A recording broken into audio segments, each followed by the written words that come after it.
The purpose of this video will be to reinforce the knowledge you have gained about inference, standard argument form, validity and invalidity, as well as the four forms of argument with conditional statements that we have covered, namely Modus Ponens, Modus Tollens, Affirming the Consequent, and Denying the Antecedent.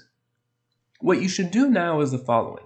In the description section for this video, there is a link to a document entitled Cumulative Practice Exercise Set 1, and also a link to a document entitled Cumulative Practice Exercise Set 2. So pause this video and complete the exercises on both of those documents. Then, when you are finished, restart the video and I will explain the answers. I cover exercise set 1 in the first section of the video and exercise set 2 in the second section of the video.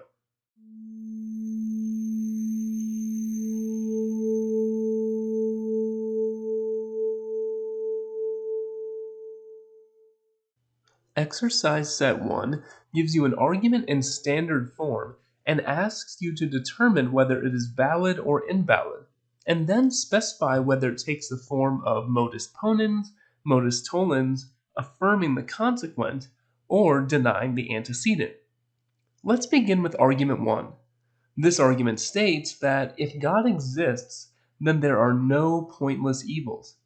But there are pointless evils, therefore God does not exist.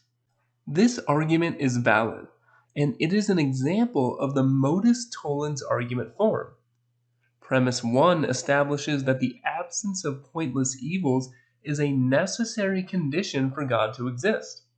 However, Premise 2 claims that this necessary condition is not met. There are, in fact, pointless evils. Thus, the second premise denies the consequence of the conditional in P1. Since the existence of God hinges on the absence of pointless evils, if we know that there are pointless evils, then we can validly infer that God does not exist. So, the argument is valid. But is it sound? Well, this is actually one of the most heavily debated arguments in contemporary philosophy, and much of the discussion hinges on premise 2. If you think that there are some evils in the world that are entirely pointless and serve no greater purpose, then it is likely you will find this argument convincing. If, on the other hand, you believe that every evil in the world does serve some higher purpose, perhaps a purpose that we cannot determine or understand from our limited human vantage point, then you will likely think that the argument is unsound. As such, the question of whether this argument is sound is still one that is very much open for debate. Now, let's look at argument 2. If Rocket is a dog, then Rocket has 4 legs. Rocket has 4 legs, therefore, Rocket is a dog. This is an invalid argument and is an example of the affirming the consequent argument form. It may be the case that everything that is a dog has 4 legs. That is, being a dog may be a sufficient condition for having 4 legs. However, that does not mean that everything with 4 legs is a dog. That is, having 4 legs is not a sufficient condition for being a dog. As such, we cannot infer that Rocket must be a dog just because Rocket has 4 legs. One quick way to see why this argument is invalid is to notice that it is completely consistent with the premises given that Rocket could be a cow, or a sheep, or a horse. In that case, Rocket would be a 4-legged animal, but would not be a dog. Therefore, this is an invalid argument. Consider argument 3. If Ryan is a mammal, then Ryan is a panda. Ryan is a mammal, therefore, Ryan is a panda. This argument is valid, and it is an example of the Modus Ponens argument form.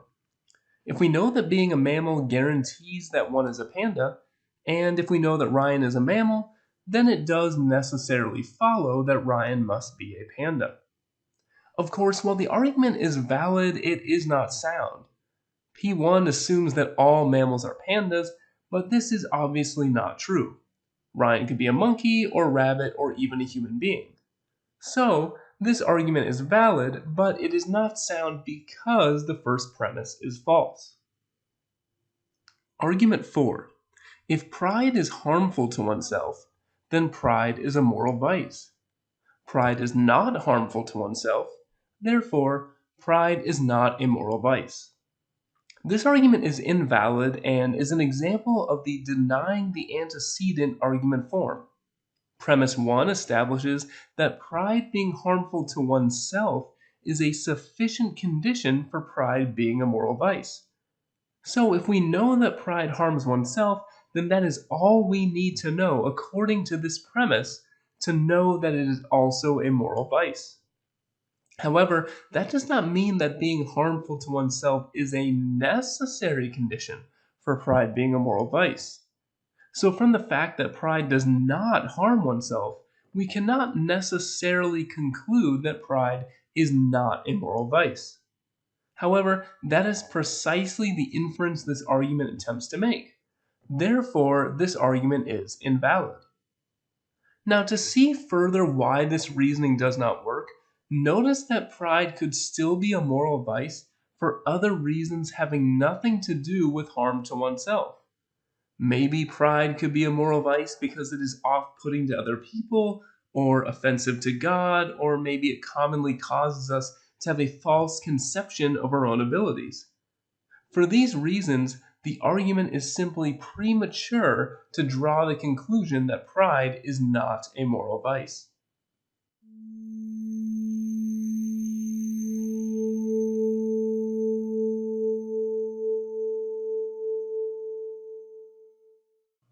Exercise set 2 gives you an argument and requires you to put the argument in standard form, determine if the argument is valid or invalid, and then specify whether the argument is an example of Modus Ponens, Modus Tollens, Affirming the Consequent, or Denying the Antecedent.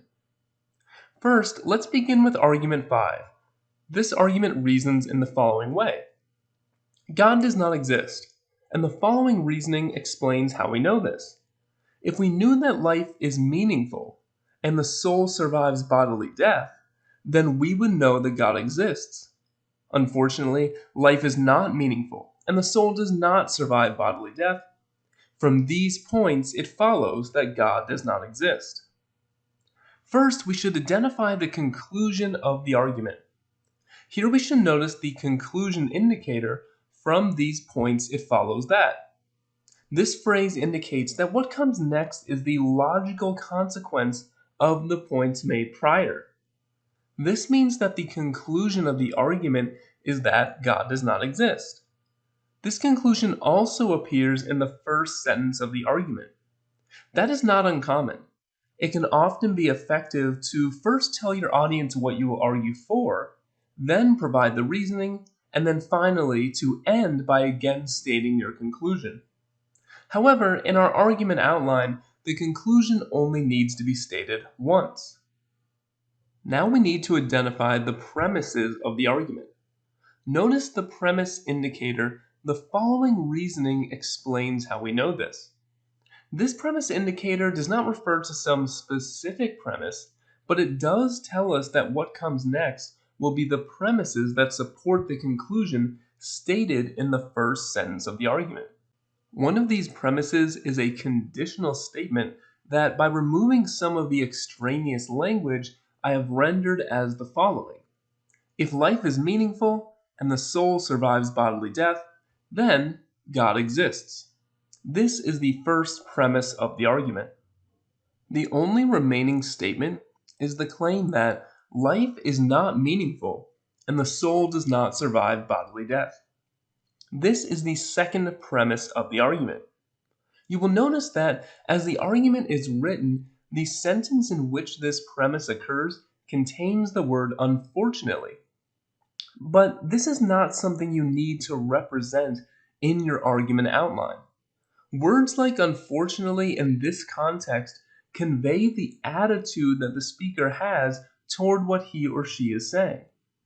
In this particular situation, the word unfortunately is meant to convey to the audience that the speaker is not very happy at the thought of life being meaningless and our lives coming to an end. However, our argument outline is really only intended to capture the logical meaning and structure of the argument.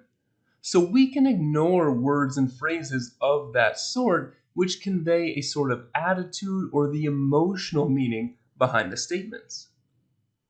Now, let's consider whether the argument is valid. Upon examination, we can see that this argument is invalid. It is an example of the denying the antecedent argument form.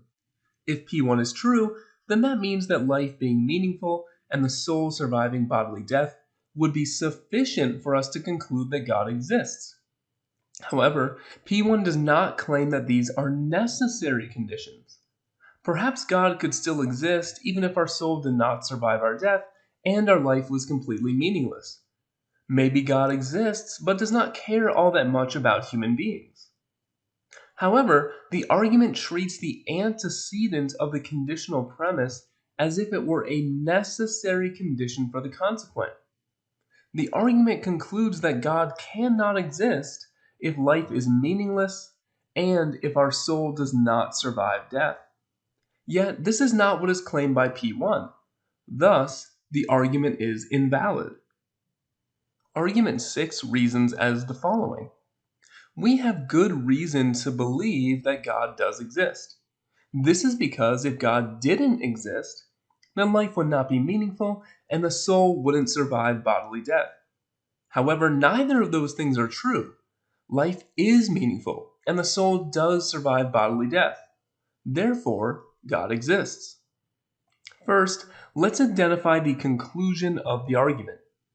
Here we have two different conclusion indicators. One of them is, we have good reason to believe that, and the other is therefore. And both of these identify God exists as the conclusion of the argument. Now, therefore is a familiar conclusion indicator, but what about the phrase, we have good reason to believe that? Why is this a conclusion indicator? Well, consider what this statement is saying. It is telling us that there are good reasons to support the claim that follows this phrase. In other words, from those reasons we can infer that the next statement is true. That means that this phrase is telling us that an inference is being drawn. Furthermore, we should also notice that this is another example where the conclusion of the argument is stated both at the beginning and at the end of the argument. Now, let's turn to the premises of the argument. Notice the premise indicator, this is because.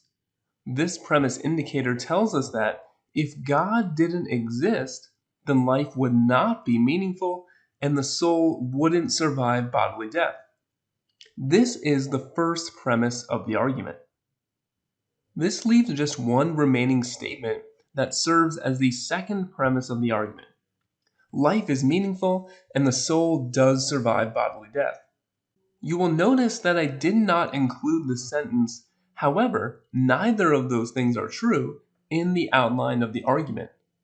The purpose of this sentence in the argument itself is simply to prepare the audience for the claim made in the next premise of the argument. It does this by alerting the audience that the arguer believes that neither of the claims in the consequent of the preceding conditional are correct. This can be an effective thing to do when writing for or speaking in front of an audience. However, in our argument outline, we need not include this because it does not actually influence the logical structure of the argument. With the argument outline in place, we can see that this is a valid argument. Although the further question of whether this argument is sound brings up a multitude of difficult philosophical issues that I will not address at this time. The first premise claims that for it to be the case that God does not exist, it is necessary that two things are true. One, life must not be meaningful, and two, the soul doesn't survive bodily death. Both of these things must be true for God not to exist. However, P2 tells us that neither of these things are true, In fact, both are false according to the second premise of the argument. The direct consequence of this is that God must exist, and you should recognize this as an example of the Modus Tollens argument form. Argument 7 reasons as follows. Since human beings can have free will only if humans are responsible for their actions and deserve punishment for criminal behavior, and because nobody would deny that humans are responsible for their actions and deserve punishment for criminal behavior, it must be true that human beings have free will. The conclusion of this argument is identified by the conclusion indicator, it must be true that. Now, why is this phrase a conclusion indicator? Well, imagine that someone tells you that X must be true. Your natural next question would probably be, well, true on the basis of what? What reasons can be given which make it such that X must be true? That is, your next natural question would be to ask for the evidence from which the truth of X is being inferred. As such, the phrase, it must be true that, is telling us an inference is being drawn from what was stated previously. That brings us to the premises of the argument. In the first part of this argument, the premise indicator since identifies one premise of the argument. Specifically, that premise is human beings have free will only if humans are responsible for their actions and deserve punishment for criminal behavior.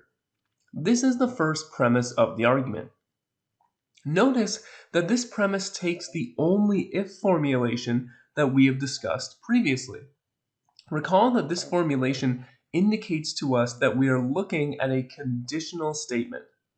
In this case, a conditional statement in which human beings have free will is the antecedent, and humans are responsible for their actions and deserve punishment for criminal behavior is the consequent.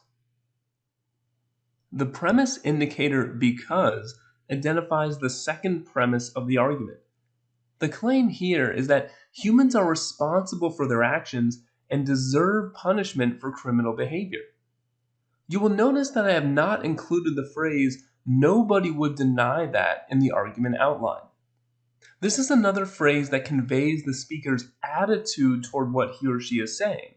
Specifically, in this case, it conveys the speaker's belief that this premise is so apparent and obvious that nobody could seriously call it into question. However, since it does not actually make a difference to the logical structure of the argument, we do not need to include it in our argument outline. With the outline of this argument in place, we can now see that the argument is invalid because it commits the logical error of affirming the consequent. Premise 1 informs us that human beings being held responsible and being deserving of punishment is a necessary condition of humans having free will. If we discovered that it was inappropriate to hold human beings responsible, or if it was demonstrated that human beings should not be punished for committing crimes, then according to P1, we would have to conclude that human beings do not have free will. So, these things are necessary conditions for humans having free will. But crucially, P1 does not claim that these are sufficient conditions. Even if we knew that humans were responsible for their actions and deserving of punishment, according to P1, that still would not be enough to necessarily conclude that humans have free will. In fact, some philosophers actually do hold a theory of punishment and responsibility which claims that it can be perfectly acceptable to punish people for wrongdoing even if they were determined by some external force to commit a crime, even if they were fated to commit a crime, even if they could not have done otherwise and had no free will. For example, perhaps we need to punish these individuals to set an example for others and deter crime. Or maybe just because they are dangerous to others and need to be kept away for the sake of public safety. The error of this argument is that it does reason, however, as though P1 claims that being held responsible for one's actions is sufficient to know that humans have free will. But that is not what is claimed in P1. So, it is invalid to draw the conclusion that human beings have free will from the claim that humans are responsible for their actions and deserving of punishment.